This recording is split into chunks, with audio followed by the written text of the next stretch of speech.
You know, a lot of these mental health diagnostics, a lot of them intersect. I am the one in charge. So when I get into a space or a room, when I get there, the only person whose opinion matters is me. Zikapangwa sasa hizo bottles.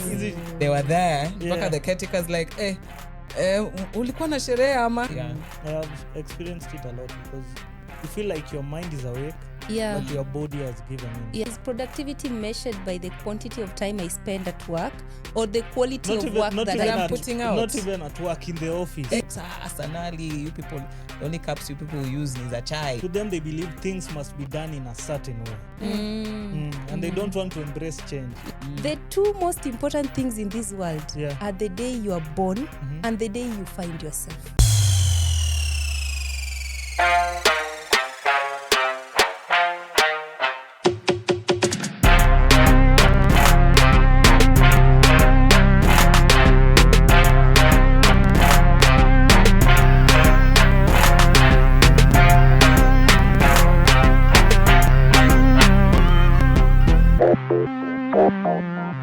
Hello world, welcome to yet another episode of the Ideal Corner podcast, and as usual, Lady Hawi is in the house. And in the spirit of Mental Health Awareness Month, today we have a guest. Should I call you Miss or Madam? Call me Miss. Okay, we have a guest, Miss Sellah Babu. Yeah.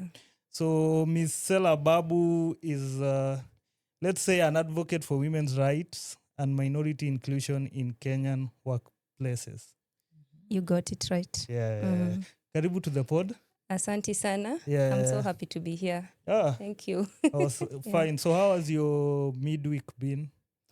I would say it's been super busy. Yeah. It's been pretty busy. It's a busy week. And I love that we're actually talking about mental health. Yeah. Because let me just get into it. As someone who has been given the firstborn status, it's been a lot. That's quite. It's not firstborn daughter, but just firstborn status. Yeah. Okay. So it's been a lot of things going on. Yeah. And this week is actually a week that I got to ask myself a question. Yeah. Because I've been battling an illness and like a physical illness. Oh, okay. And I couldn't tell any of my family members. You know why? Because I wanted them to, I didn't want them to get sad or to panicky. feel bad. Like, I was thinking about how would they feel, you know? So I've just been handling it with my doctor and all that. And this also, this is something that I kind of felt overwhelmed, to be honest, this week. Anyway, I hope your progress. Yes, things are better. Okay. So before we go far, in front of you there are a deck of cards. So you just pick one, and then you'll tell us what you think of the quote. Just one random card. I have two. Should I just? I don't know. Just pick one. One of them. Wow, it's serious. Speaking We to tire of those It's like, did somebody send this to me? We tire of those pleasures we take, but never of those we give. This is just what I was just talking about. We tire Of those pleasures we take. Like, I remember this week I was so scared of telling my mom and sisters that I'm unwell. Yeah. So because I felt like I would take their pleasure of comfort from them. But we don't tire of those that we give. So this is also the week I was like, I want to take like a month, not giving. Not just money, but also emotional support, psychological support. Yeah. So this is, and then let your mind be quiet, realizing the beauty of the world and the boundless treasures that it holds in stone. Wow. I love this. That is so random because we are speaking of mental health and then mind. Yeah. Eish. Oh my God. You know, someone who is not in this room might think that we That's usually arrange the we card. plan this thing like But tunazipanga in some way. We don't. It's usually in random. The card Every guest we've had, they've just, it's like the message that just speaks to them directly. Wow. Yeah. So, karibu sana. Thank you so much. So before let us just start, how would you define mental health and how it's important as compared to also physical health? Yeah, so I would just we have the traditional definition of mental health. Yeah. That is the emotional, the psychological, the social well-being. Yeah. But personally, I would define mental health as I would add all that: the emotional, Yeah. the psychological, the social, and I would also include the financial well-being of a person. Yeah. Yeah. So that for me, if you're healthy in those aspects, because I also like a lot. I like this because it's talking about let your mind be quiet, and it takes me back to something that Buddha once said. It's about learning to silence the mind, and it all goes back to meditation and all that. Yeah. Sitting quietly with your mind, with yourself, and with your thoughts. Yeah. And Buddha was talking about discovering your whole totality as a being. Because as human beings, we're not just the physical. Yeah. But we constantly feed the physical, by the way. We make sure that the physical has gone to bed. We make sure that the physical has had all the meals that they require. Yeah. We make sure that the physical gets to see the doctor and everything. If your teeth is aching, we take so much, we put so much investment on the physical that we forget all these other aspects that make us in our totality. So from the spiritual and the scientific angle, they talk about also a human being existing in 4 aspects. So we have the psychological being, which is the mind. How do you feed it? Do you take care of it? How do you take care of your mind? Like for me personally, I know a time comes when your brain, it starts losing focus. We are not teenagers anymore. What do you do about that? So personally, I take pleasure in using on my Duolingo. I learned the hardest languages like High Valerian and Duolingo. Yeah. High Valerian language. Yes. So I do High Valerian, chess, and Duolingo and Mandarin. Those are my 3 languages because when you're learning Chinese, it really pushes your mind. That one It's pushes, like going to the gym for your mind. And that will keep your mind constantly active. And we also have the heart set of a person, like the emotional, the one that connects us to the social, the love part, How do you feed it? And as you feed it, are you giving pleasures to people? And just the other day we were talking about how much do you love yourself? Like even if when people are married are constantly like, my wife, she wakes up at this time, this is what she eats, these are her love languages. But have you asked yourself, like, what really is my love language? Have you ever taken yourself and just said, like, let me buy you candy, girl, I actively started doing that, I think, after COVID. Like take yourself out on a date, unajispoil. Saa zingine hata you clap for yourself if the day has been good. Unajipigia coffee. Or you talk to yourself in the mirror, you tell yourself all the things like, you need to hear. Oh my God. I love those hips, like, damn, girl. I can't relate. Going to the mirror at times, when I'm at the mirror, at times I look at myself, I'm like, who's this other person? It's like this is a total different person as compared to what you have in your mind. Oh my God. Yeah, it's like it's usually it's like there's a challenge. But spoiling myself, of course. I'll go buy clothes, I'll buy shoes, I'll buy nice things for myself. But there's also that. And I think the challenge is because you have not connected the 4. The 4 parts of you are not in sync. To make you the total human that you are. It's either you're constantly in your head with a version of who you are, or who I might think to be. You see yourself as that person. But I don't think. Doesn't it feel scary sometimes, like what you're saying, like now the 4 being connected? Like for me, I don't know why there's this like tiny piece of fear. I feel like, okay, if all these 4 connects, itakuwa aje? How will it look get like how will it be? But I think it's also beautiful to discover each of those parts of you. Because to me, I think at times the mind should be able to challenge the body, and the body also should be able to challenge the mind. But now don't you think if they are connected, it means now they'll think as one or something? They actually need to get to a point where they align and think as one. Like what you do, like let me give an example of people who do exercise. Yeah. Do you know exercise is more about the mind than actually what the physical body does? Yeah, true, yeah. And this thing we call endurance.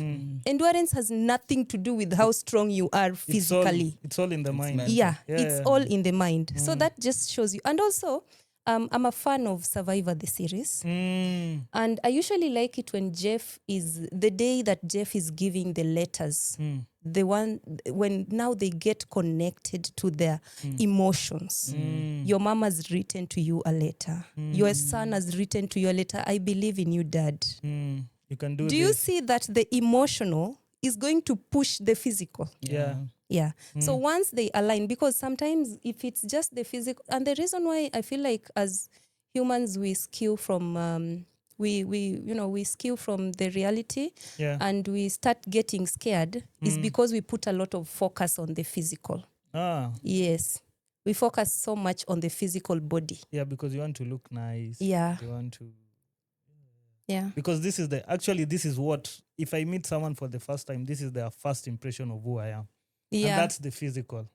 They don't want to know how I think or how I speak. Do you really think it's the person thinks of you through the first impression, or is it just a perception you have in your head about what the person is going to think about? There's also that also. It might be the perception, like, how will this person receive me?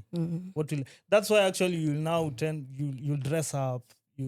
If you're someone who uses cologne, you'll spray your cologne. Yeah. But actually it's all in the mind. Yeah. So how do you now get in touch with your mind? Because some of us, me actually, not to lie to you guys, I have social anxiety.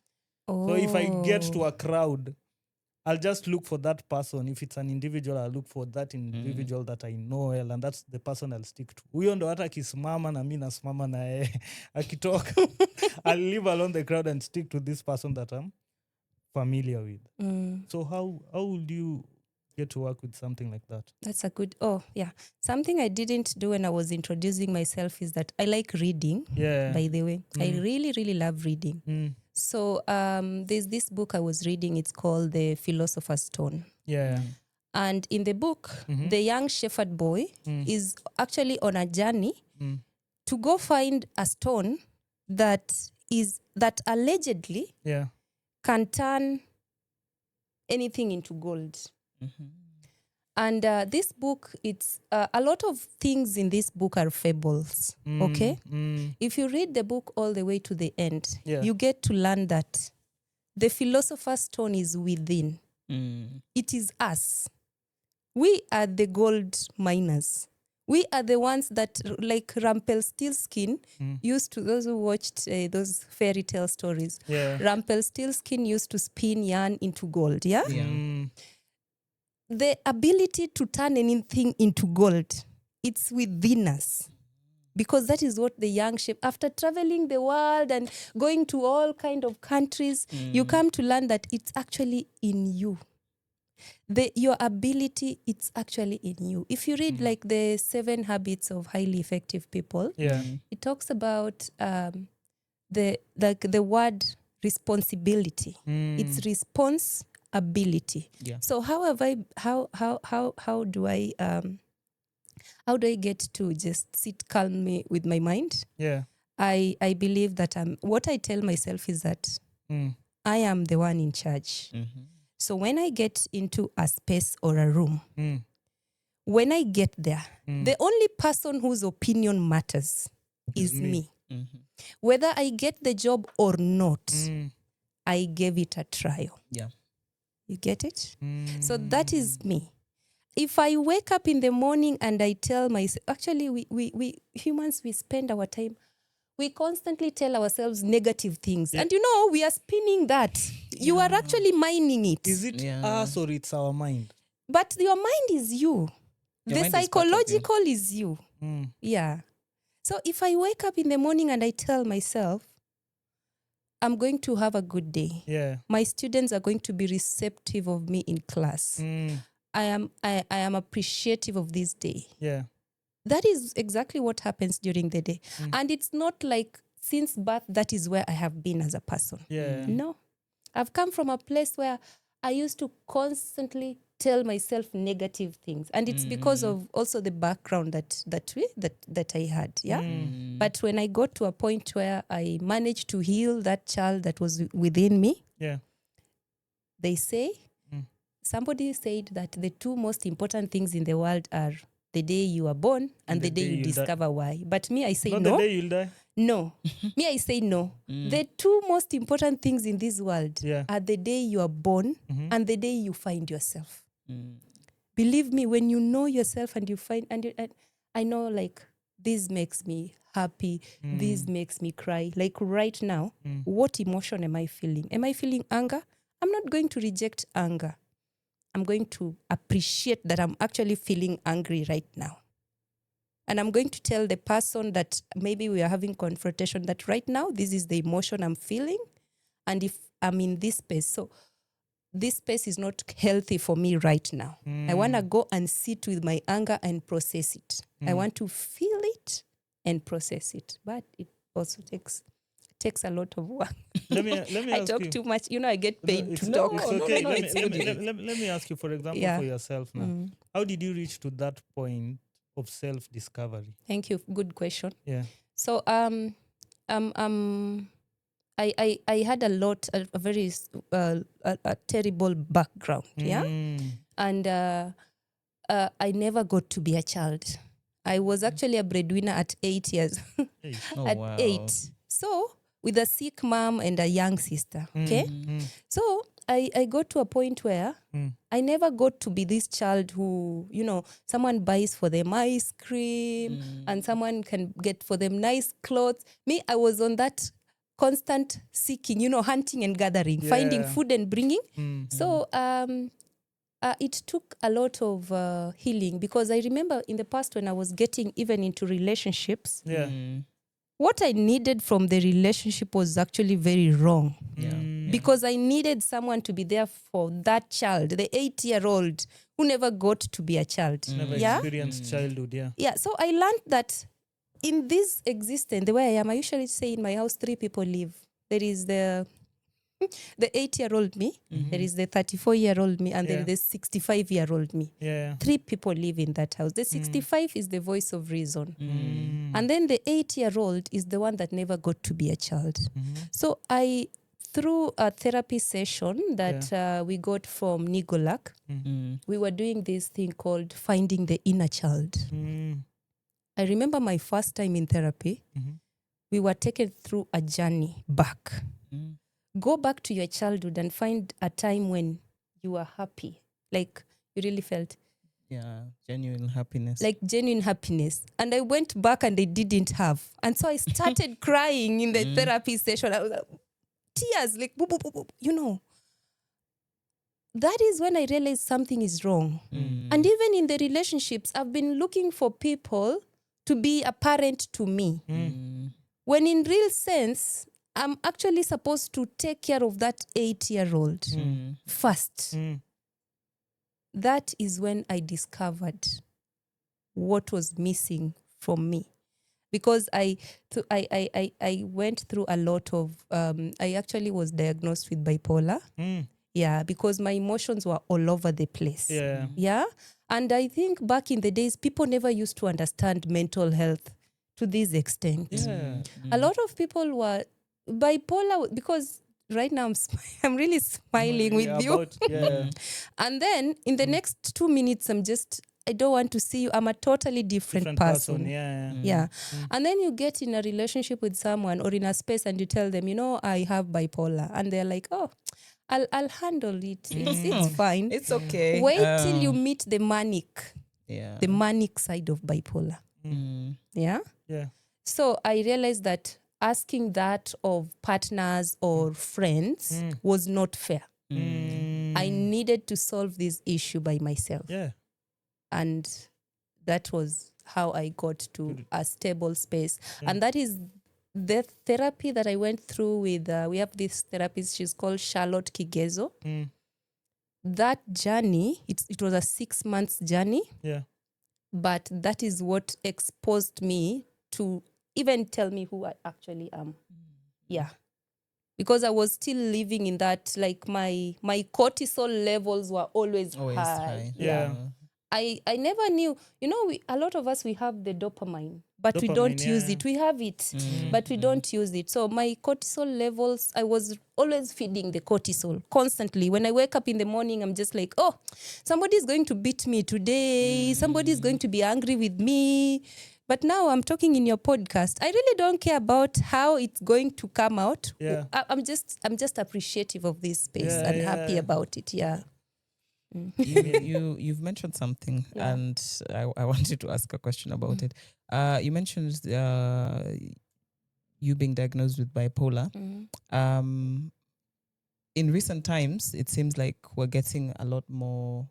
I would say maybe it's more awareness. I wouldn't say more people are being diagnosed, but the awareness is growing surrounding bipolar. But I also feel there are individuals who may not have yet been diagnosed, but they've self-diagnosed themselves with bipolar. How would you advise somebody who maybe might feel or think they need to go maybe for a checkup, a mental checkup, or they might need to talk to somebody about the symptom, maybe some of the symptoms? So for somebody who doesn't know they have it or wants to be more aware of it, they can know what to do next. First of all, I would the first thing I'd say about this question is that a lot of these mental health diagnostics, a lot of them intersect. Like you'll find anxiety, depression, panic attack, and even bipolar. The symptoms. So like the best thing to do is to get consult a mental health practitioner. That is the first thing. Like in Kisumu, we have Media Musungu. So from the consultation, then you can be referred to take other tests. Because sometimes a consultation, speaking to even a therapist, will open up. Maybe it's just anxiety, and also it's stemming from a different angle.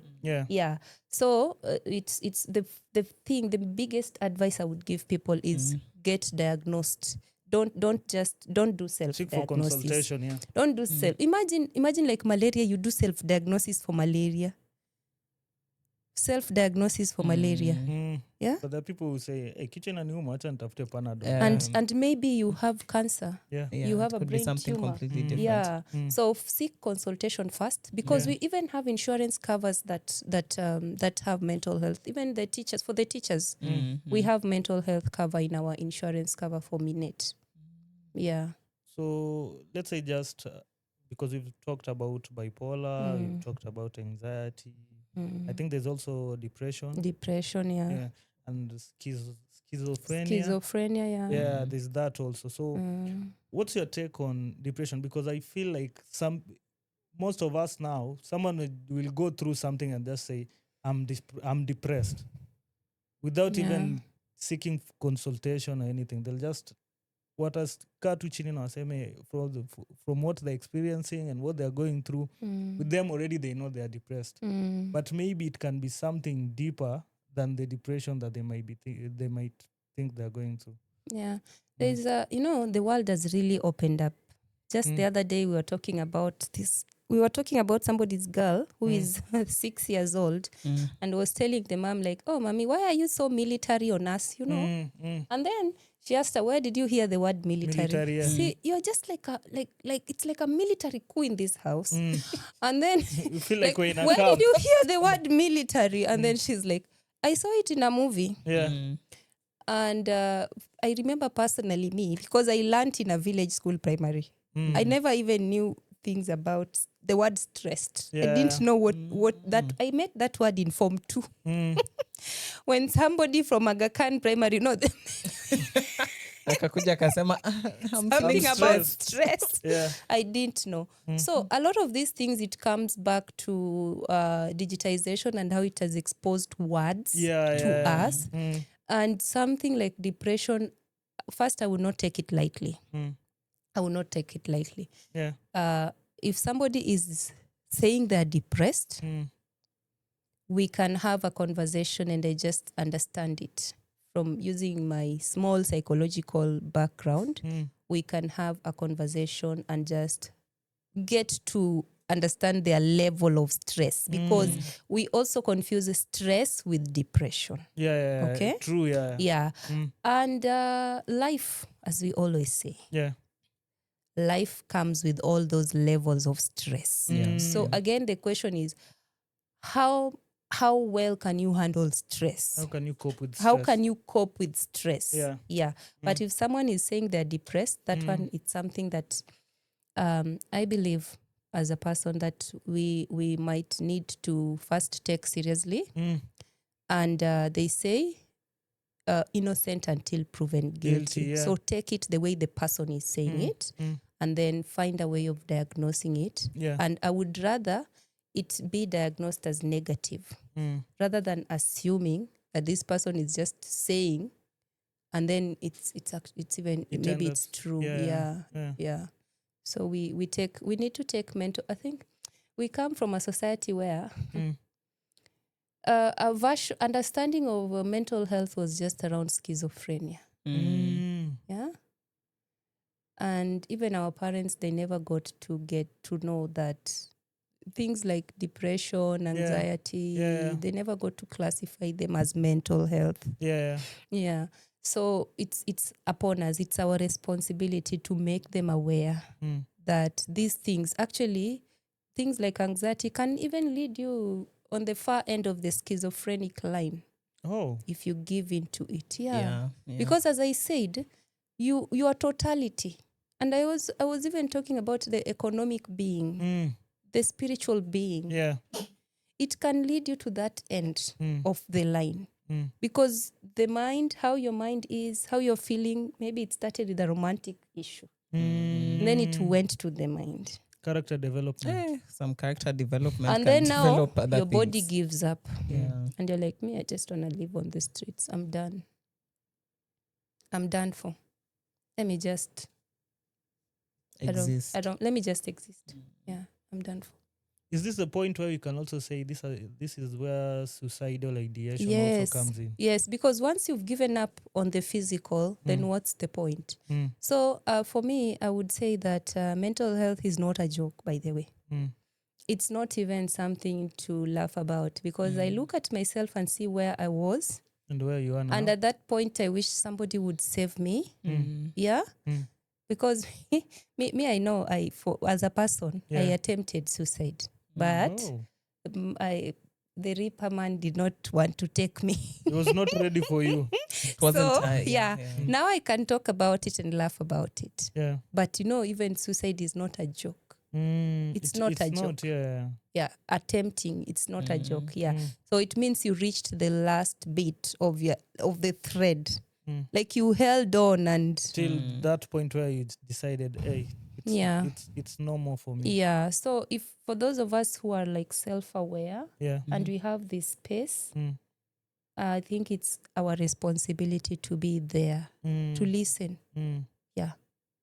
So yourself, do you do a lot of meditation? Yeah. Personally or with other people? No, personally. First of all, I'm a Pilates fan. Pilates and yoga.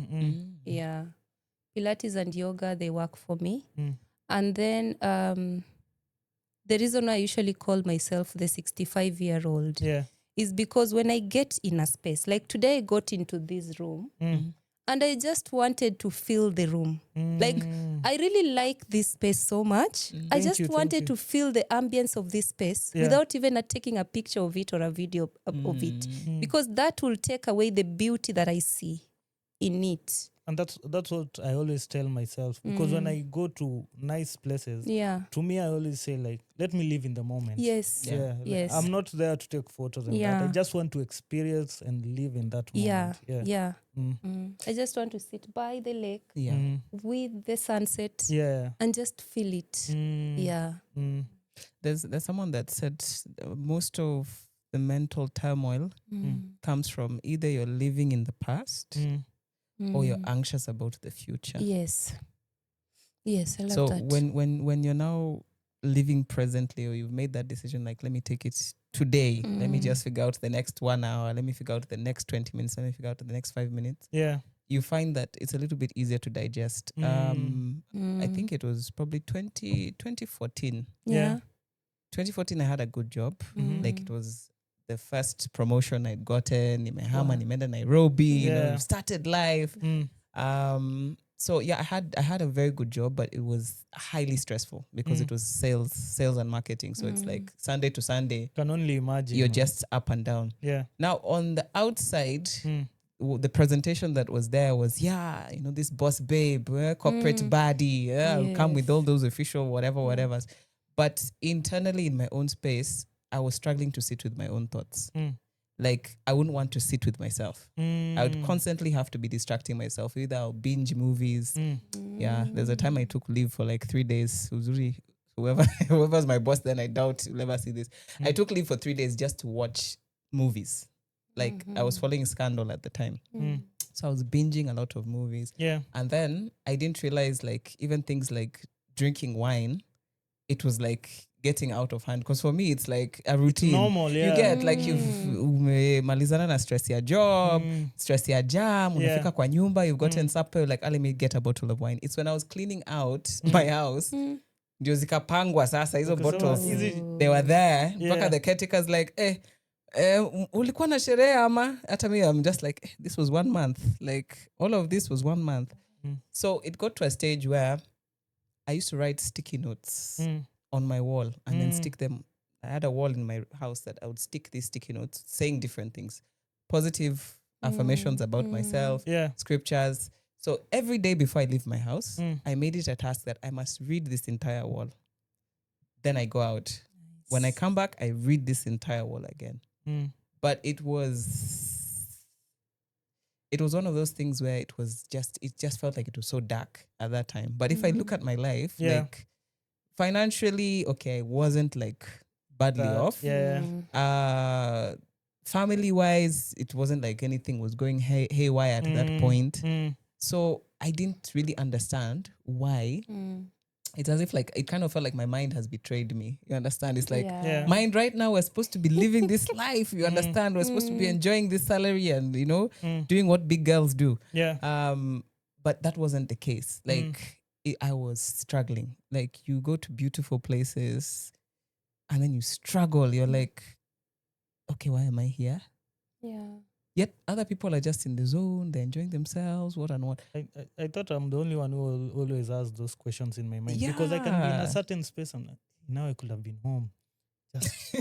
You are just a homebody. You like home. There's also that because in your mind, you're just like, that is the safe space. It's a safe space, yeah. So now I could have been home just relaxing or something. So I think it's all in the mind. That's what I'm coming out with in this episode now. I'm also feeling like the like wanting to be home. It's something that has been imposed on us as a generation. Because you're constantly needed out there. You're constantly needed. So you want to get to a space where it's just you. And then you call it like, it's like a breathing space. I've also, I think I've always felt like that. And I'm always like, my house, I don't want so many visitors in my house. I just want, when I get home, I just have my water or my wine and I'm just chilling. Relaxing, And I'm just relaxing because if the chaos of the outside world now follow me back home. It becomes now a different thing. It becomes different. And I also like it's like we speak the same language. I also have notes all over my house. But for me, they come from a point of just reading a lot of books. And just trying to find myself in them. Like Mastery, the 48 Laws of Power, Think and Grow Rich by Napoleon Hill, Rich Dad, Poor Dad.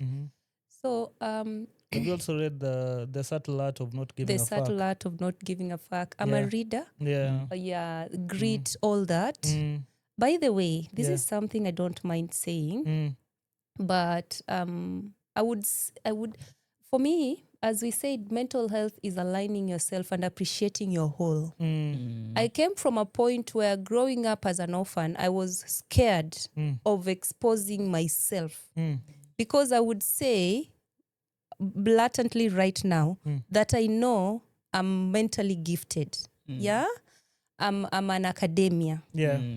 But I've always tried to hide that part of me because you don't want people to feel so threatened. You have to, I don't know, you have to give people pleasure. Don't take pleasure away from people. Yeah. Don't be yourself. They say hide it, like in this movie of what do you call it? The ice movie. Ice Conceal, Age. don't show. No, the one with the girl with the sisters. It's called what? Frozen. Yeah. Conceal, don't show. Don't let them know. But now I'm letting go. I don't care what people say. Just be you.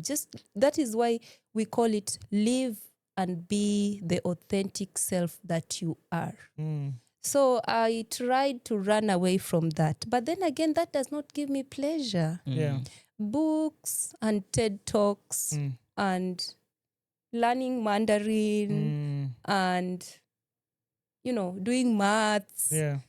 Those are the things that give me pleasure. Playing Monopoly, that is pleasure for me. Yeah. Watching news, following through on documentaries, that is pleasure for me. Yeah. I don't have to conform to what the society expects me to be. Like, let's watch this. And also, if the other person, what gives them pleasure is following up on a couple or following up on football, that is pleasure for them. For them, yeah. And let that be. Let us not judge what satisfies a person, what brings up the total being that somebody is. Yeah. Yeah, so that is, for me, those are ways that even as a society we have contributed to the deterioration of mental health.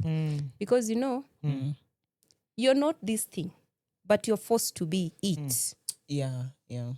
So you're living a lie. You're not you. Yeah. Do you see that in your head there is war going on?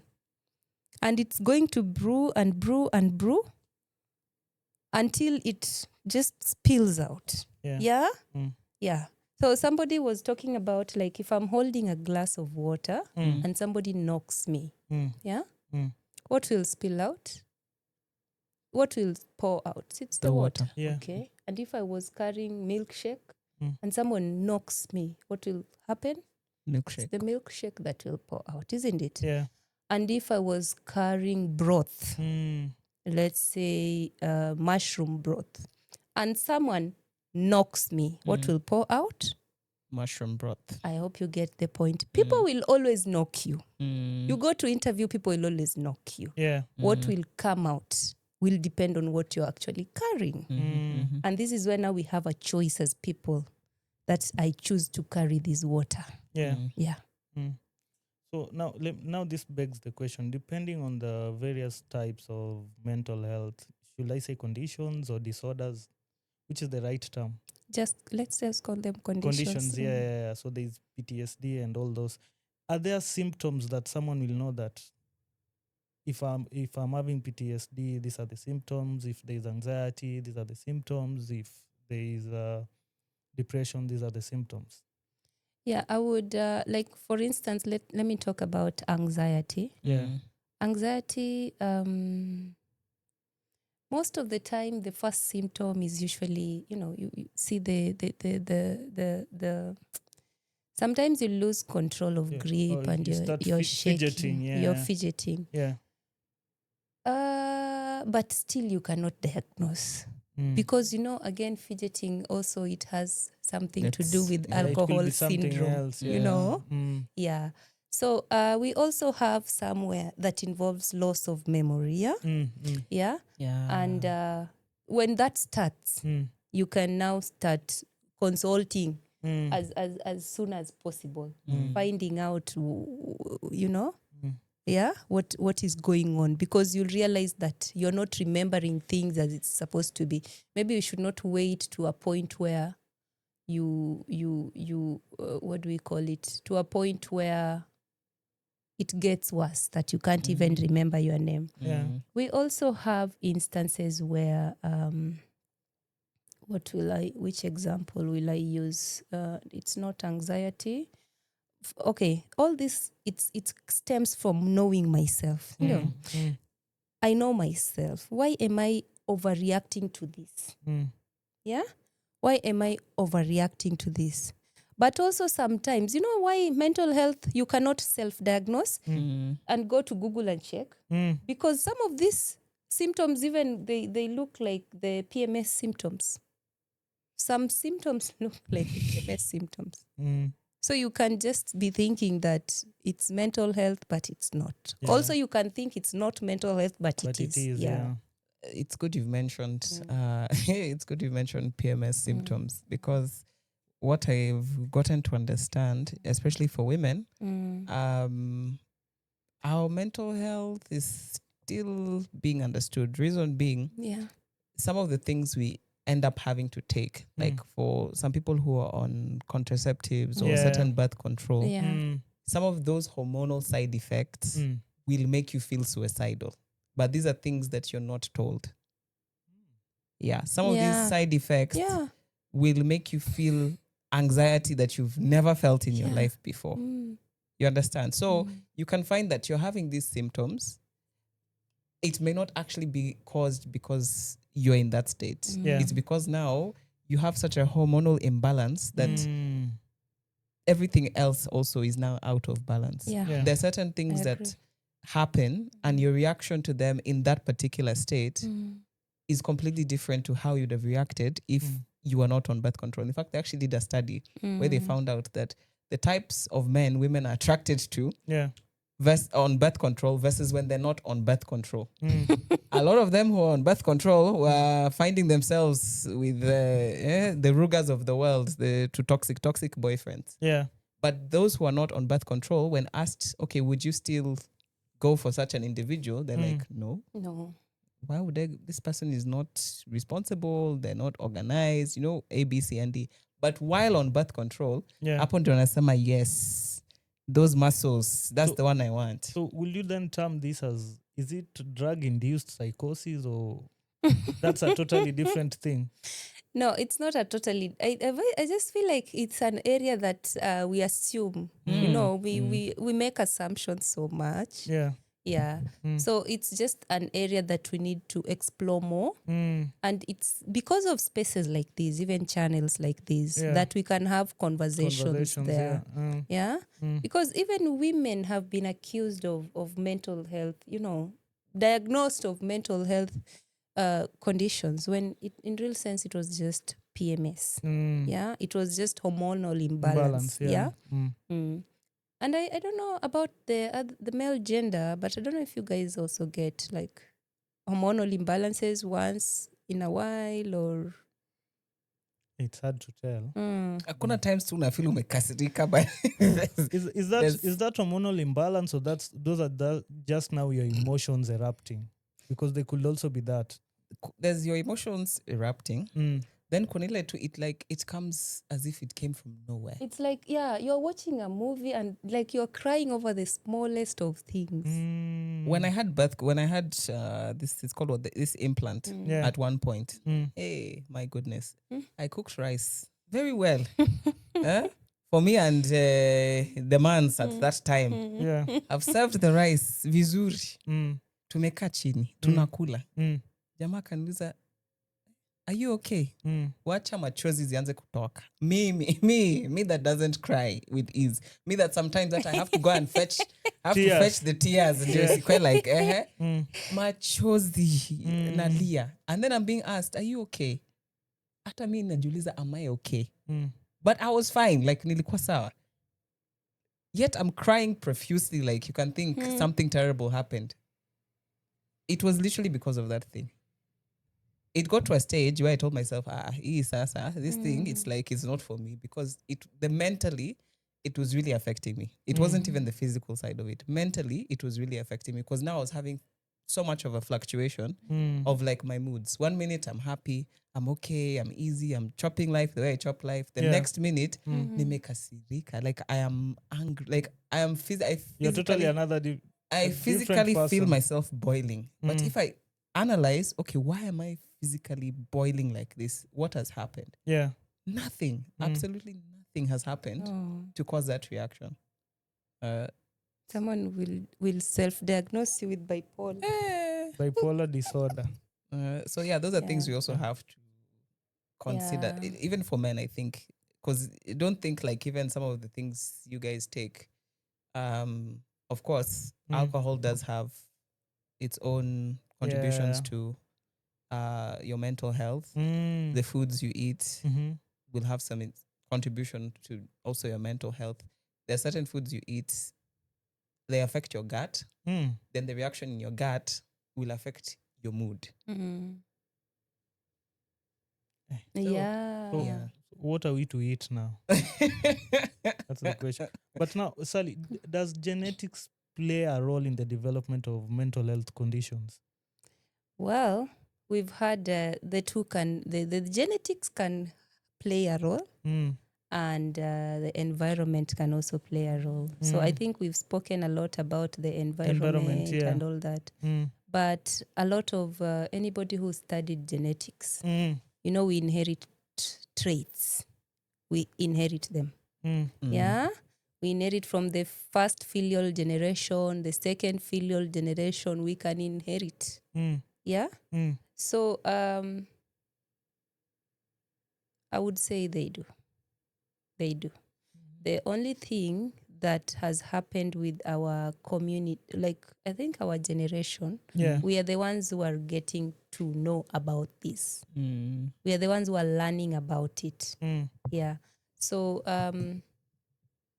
I would say just like from sexual reproduction, the same way we can inherit traits like skin color, eye color, IQ. We can inherit if the IQ gene can be transmitted from the mother to the child. Then also the mental can also be transmitted. There's still someone I'm studying, though the major player is usually the environment. The major player. It's usually the exposure. Yeah, because like kids learn from what they see in their immediate environment. Kids actually grow by imitating. Yeah. So what a child is exposed to from the beginning, that is what they become, and that is what they believe that is how they define themselves. But yeah, I think we have mental health conditions that are inherited. That are hereditary. Another thing I'd really wanted to ask, let's speak about burnout. Do you think that mental burnout can also lead to some of these types of mental health conditions? Yeah. And now, today, let me be an advocate for the male gender. Yeah. I know I identify as a feminist and all that. But then again, when we speak about inclusion, we need to speak about all of us as humans. Thank you. There's this animation on Netflix. It's called F for Family. It's just an animation. Yeah. And this guy, he didn't do well with his career. So he works at an airport as a security guard. And it's a lot because he provides for his family. He provides for his wife. There's pressure at work. And when he comes back home, the kids want to play with him. The mother also wants to see him talking to her. So and so on, I don't know, this award wants to give you. I want you to just take, especially our community has been, like, I think it's just the backgrounds we've had. Yeah. That the man is supposed to be the provider. Okay? And the woman is the caregiver. So being a provider, in as much as also being a woman, the caregiver, you're doing something at home, isn't it? A lot. You're actually doing a lot of work at home. And the man also, people usually assume that just because you went to work when you come back home, it's like you have not been doing anything the whole day. Yeah. But you've been trying to raise money for school fees. You've been trying. I'm speaking about us that if that situation exists. Yeah. And so burnout can lead to mental health conditions. Yeah. It can. Yeah. It can drag you to anxiety. Serious anxiety. And I recently had an issue with sleep personally, because I also work a lot. I am a workaholic. And recently I encountered a condition that is like insomnia. Just the beginning of this year was like, what is happening to me? Because I don't sleep. I don't sleep at all. I would stay up to even 1 a.m. And then when I try to sleep, I'm awake at 4. Like literally I don't sleep. So that, that is a mental lack of sleep. It's not good for you. And it is even the activities we do during the day. You have a project to complete, you have this to do, you have a lot to do, and so that can lead to. Is there a difference between insomnia and sleep disorder? It's the same thing. Well, we have several sleep disorders. Insomnia is just one of them. Oh. Yeah. We have there's this where you are just sleep disorders. We have those who are sleeping and sleepwalking. Yeah, so sleep disorders are quite a number. Yeah. We have this condition where your body is frozen. Sleep paralysis. Sleep paralysis. We were talking Thank about you. this some days ago. Your body is frozen and you're just there. Cannot. How would you describe that thing? Because to me, I always find it's You've so never weird. experienced I it. have a lot. Yeah. I have experienced it a lot because you feel like your mind is awake, but your body has given in. Yeah. So you can't. It's like you're no longer in control of your So body. you're just lying there. Yeah. You're just lying there. Is it a normal condition? It's not normal. Okay, I would. The word normal is not a very good. It's a very political term. Yeah. Let's say it's not a healthy condition. It's not so healthy. it's something you should still try and find out. You need to get I should there. get myself checked out. Yeah. Yeah. That is sometimes because it's still affecting your sleep at the end of the day, and sleep deprivation is still going to affect your functions. At times it reaches the point to now you fear even sleeping. Because you're because you're like, if I sleep, I'm going to be frozen. Actually, in this even state what again. was causing my lack of sleep for the past months was that fear of sleep. Because I was like, if I sleep and I've not done this, there are things to do. The mind of an entrepreneur. Yeah. I've not forever busy. I've not sent that email. I've not done what. So so that leads to that. Oh, okay. How can we have these conversations that we are not running away from being the people that we are, maybe working and doing your job, but also we are not taking away our identities and ourselves and our sleep, and our mental health. How do we create a balance? Like what China does. China workspaces, they have couches where you can take like a 1 hour nap. Take a nap. Hey, Africa, can we get to that space? They also provide gyms where you can can we get to that space where it's not that someone is lazy? You understand? Like, we are always on Gen Z's case right now, especially in the workplace, that Gen Z, they're lazy. Gen Z ukimshautia kidogo, even though ameacha kazi, is not going to come to work the next day. There's all this talk about Gen Z's in the workplace and how they're conducting themselves. But I feel like Gen Z's have also shown us that work does not have to relate with suffering.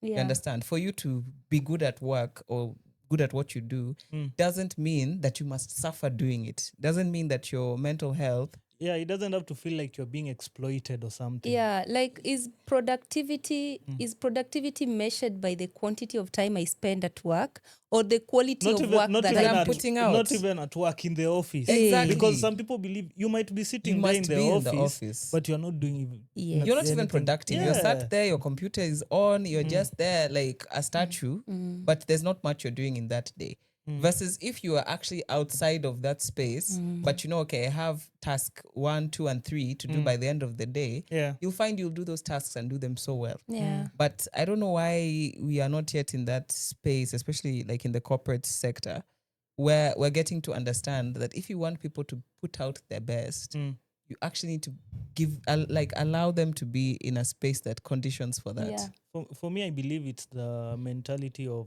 for lack of a better term, the old people that are in those spaces. Yeah. Because to them, they believe things must be done in a certain way. And they don't want to embrace change. Yeah. If you go there with a different, it's like, no, that's not how we do things here. So until these people are phased out, I think it's when now we can. Until they're phased out. Yeah, I think it's when now we can start. They should be phased out. They should just be ready to adjust. They can't. You know and now. Be open. You know now. The problem is these people. They have a rigid mind. There's a Swahili saying, "Samaki mkunje angali mdogo." Yeah, mbichi or something like that sort. This person ashafika prime yake. So imagine starting convincing this person, we can do this thing this way. I want even in the teaching profession, like the old generation of teachers, was just like, I need to go to the class, stand in front there and give and tell people about maths, as a maths teacher. But me, sometimes I would go and we let's go sit under the tree. Somewhere in the field out there. Let's just go there, sit with our books and just talk about a topic. Let's talk about what you are interested in. Then how can we bring it to the classroom to actually make it maths? So the old generation, if they see you instructing like that, even sometimes like my classroom is like a market. I tell them, don't be so quiet. In fact, don't whisper. I want you to walk around, consult with someone, talk in your normal voices. Because in the past, we used to be, it was about like, I don't know. Like how well you can, how well you can follow instructions. Not even about how well you're performing. And even you see the teacher and you're so scared. By the way, most of us, we grew up with that fear. So there are those conversations that you'll try and have them, but it's like speaking to a wall because they're just rigid. This is how we do things, and they stick to that. Yeah, but there's hope. We are getting to a better place. I think I would say we are getting to a better point. I'm also like an examiner. I usually mark chemistry at the national examinations. And so my first time going there, because I knew we would be sitting the whole day on a desk, marking. I like that. So I carried, the clothes that I carried were just sweatpants and simple t-shirts. Comfort. Apparently, people there Formal. are supposed to wear ties. I'm like, how am I going to sit with the suit for the whole day marking? And I go with Crocs and socks because you're sitting down the whole day. Thank you. Yeah. And then eventually I've seen now there has been a shift for the past 3 years. Now they're trying to say, they even once called us in a meeting and said, Gen Zs are not dressing properly during marking. But come on, how am I going to wear a tuxedo I'm sitting down marking the whole day? The question is even, you wearing, official or formal or tuxedo, how is that going to change or help or boost your ability to mark? Exactly. It's not. The only thing is you now look like, okay, you just fit into the system. Like you just look like, wallpaper and furniture in a room. I think it takes us back to the point when we started the conversation. We focus on the physical and not the mind. And like how the productivity part. Yeah, because I've seen companies where you can even respond to an email on a jacuzzi. You don't have to be sitting at the desk there and doing all you're just there. I'm like, And to me, I thought that COVID taught us a lot. You must not be in the office to deliver. Yeah. But even after COVID, some people are still like, apana, report to the office. You have to stay here for 8 hours. I was I was I was actually told that at the beginning of this year, there were some new rules that were enforced where I used to work, and we were told you must be there for 8 hours. You must report by this time, and you leave by this time, and you must account for those 8 hours. So, so you say the first hour, this is what I was doing? Yes. Between the hour of 8 and 9, I did this. Yeah. Between 9 and 10, I did this. Between what and what, I did this. So it was ridiculous. Like, and then in those hours, you're told you're given 1 hour to go to the garden. Like, you have now 1 hour to take some fresh air. Because usually we had like a workspace that the garden was quite, big. So sometimes you could take like, a laptop outside and you're just doing whatever you're doing, you're catching the breeze, and it's good, it's nice. Then someone wants to come and tell you you can only sit in the garden for 1 hour. I don't understand. Am I a chicken or what's going on here? That's now exploitation. Controls. We need to debunk myths even around workplaces. And that's that was leading to my next question. To you, what do you think are the biggest misconceptions or stigmas surrounding mental health? At work or just generally? I would say that it's misinformation and it's disinformation, and the third one is self-stigma. Yeah, there's that also. Misinformation, disinformation, self-stigma. If we leave even myths aside, myths and disinformation. Yeah. What is the media feeding people? And then we need to also ask ourselves, who are the biggest consumers of media information? And then what are they consuming? That's why when we started, I was asking you, do you have podcast channels that are in Luo? Because even now, I know there is a group of people or women who are not going to be able to follow through this because if it was in Luo, my grandmother would really watch it and follow through, So who is spreading misinformation and disinformation around mental health? And those are things we grew up with. We grew up with a lot of misinformation. True. There are things that sometimes I even wonder. Yeah, like if somebody should not have a lot of money. If you have a lot of money, you're something else. So we even grew up afraid of money. Afraid of being rich. True. Yeah. And then now with the self-stigma, getting to a point where you like, I've accepted this is how I feel. Yeah. And can I ask somebody about it? We don't disclose how we feel, how we are, how are you? How tensed are you? How are you feeling? So if we can't share this with other people, getting help is also going to be problematic. So those are the 3 major issues around mental health for me that I would say. To me, I think, Hawi, do you have any question? Not a question, but I think, especially as we're still discussing mental health, I'm glad that you raised it about male mental health. Yeah. It's a conversation I have with a lot of my guy friends and guys around me, and I'll still encourage men for you guys to continue creating spaces for one another as men when it comes to mental health. Because I feel like for women, maybe by design, I don't know, but women, we tend to be very open with a lot of the things we go through. Like if I have a bad day, I can easily call my girlfriend and be like, hey, this and this happened. And then, we trash it out like that. But for men, when we look at the activities men tend to partake in, it's never activities that provoke conversations like that. It's always an activity where, okay, we're all doing the same thing. Things are cool. Everyone is happy. Sawa. You get it. It's not a conversation like going to watch football. Like, yes, there's a release you'll get from being in that crowd and, cracking jokes. Sanali, you people, the only cups you people use is a chai. You get. There's that release you get, but people are not actually having conversations. Men are not actually opening up. True. But for that to happen, that space has to be created, because there are those who maybe have tried to open up and then it's laughed about, like, we uko na umama. You understand? Yeah.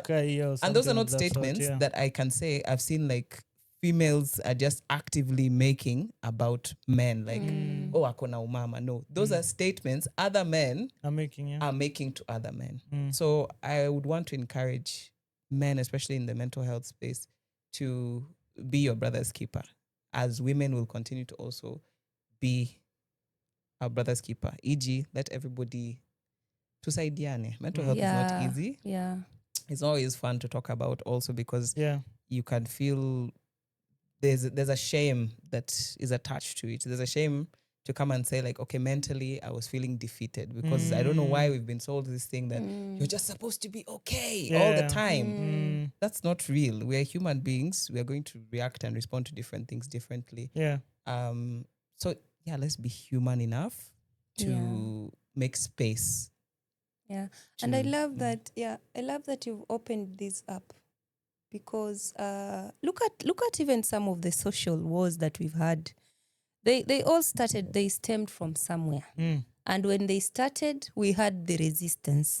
But eventually, it became like the norm of the day. The same thing can happen, especially around male mental health. And just talking about it. This one I call upon, even like, it was International Day of the Boy Child just recently, but they didn't pay attention, and then they were telling me at work that, can you do for us something? And I was like, no, I would do something for International Day of the Girl Child. But even in our office, you are quite a number of men. You can come up with something and do awareness around anything, even mental health. Those are conversations that we need to start sparking, and eventually they will pick.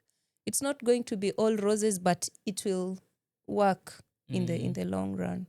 So as we conclude, but this is just the beginning of the conversation. I think we'll have some series of mental health is quite it's a topic that we can broad. Sit here and discuss. We need a whole night. So there's this thing, because most of the time we find that mental health in some way, it tends to be expensive. How do we then now make it affordable, so that because someone might, they're willing, they want to go and seek help, but akifikiria, hii pesa. See, there's also that aspect. So how then do we work on ways to make it affordable? Thank you very much for this. So first of all, the medical covers. Let's start with the basic medical covers. The former NHIF was so good.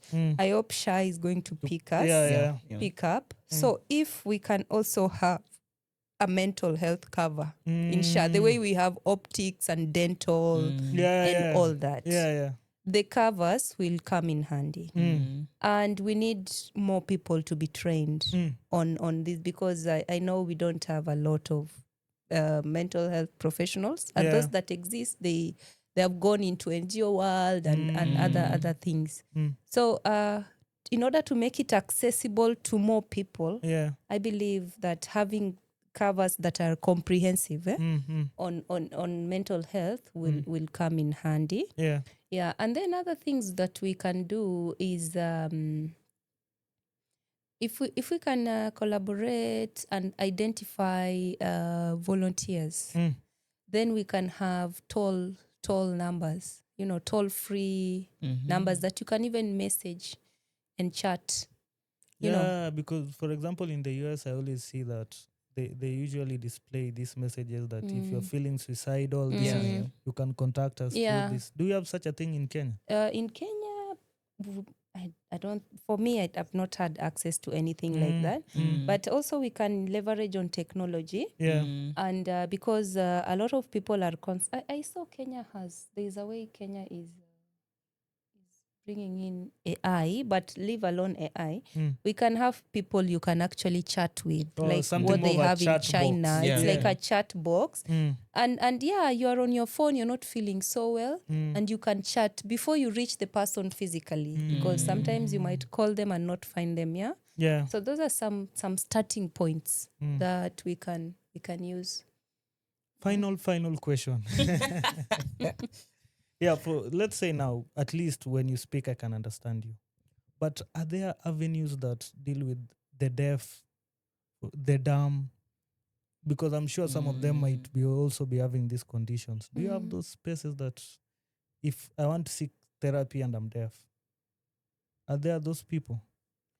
I would say that we have a few trained practitioners. Yeah.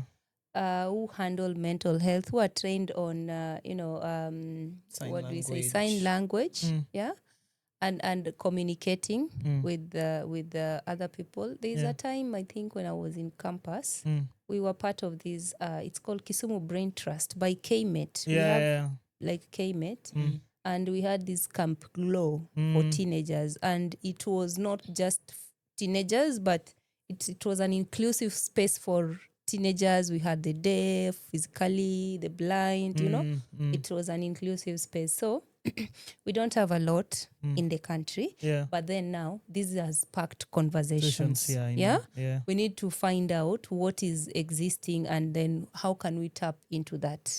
Yeah, so we don't have a lot. Okay, now your parting shot. My parting shot. Okay.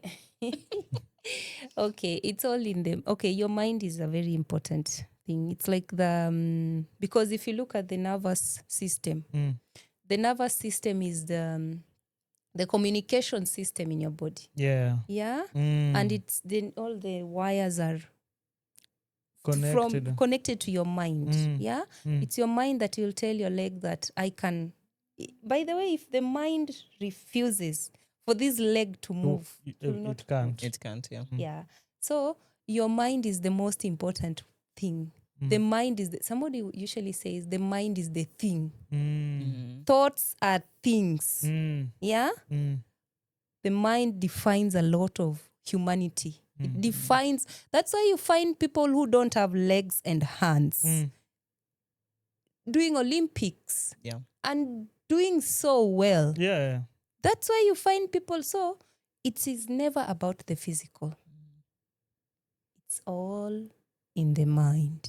That's my part. Thank you. Thank you. We really appreciate you for coming. It was a wonderful session. Yeah. Hawi? Definitely learnt a lot. Of course, if you want to continue learning more amazing things, continue to keep it locked here on the Ideal Corner podcast. And if you are somebody who you feel you're having some mental health challenges, please do go and seek help however you can, wherever you can. And of course, continue to stay blessed. Thank you. We're out.